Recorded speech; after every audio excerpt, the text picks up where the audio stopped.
Fedir je ob začetku vojne skupaj s starši večji del dneva preživel v kopalnici ali v zaklonišču, saj so bili ob napadih in raketiranju tam najbolj varni. Honestly, I think that the life has returned to normal in the past few months because everybody just got used to war. We continue to sleep in our beds as always. Tudi Victoria se strinja, da je Kijev trenutno varno mesto.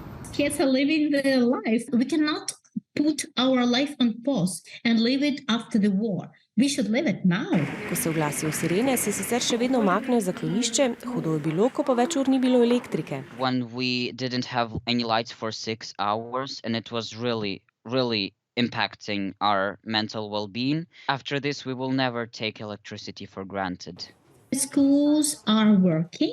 It depends on what kind of shelter basement they have. Is it safe enough? Because it's checked by government. Zelo požrtvovalni so tudi učitelji v mestih, kjer pouka ne morejo imeti v šolah ali pa je veliko otrok razseljenih. Snov jim posreduje po spletu.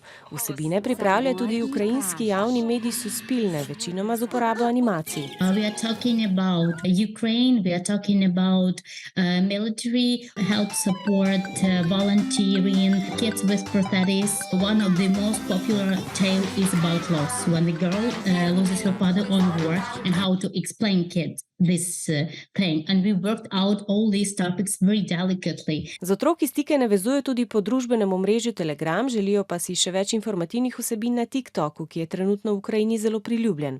Tudi Fedir po družbenih omrežjih spremlja novice o vojni, ampak We are abstaining from everything that is Russian, like pop music, the language. Negotovost in krutost vojne bo zaznamovala odraščajočo generacijo, težko razmišljajo o prihodnosti. In reality, we don't know what may happen next. And sometimes when you think about it, you become very worried.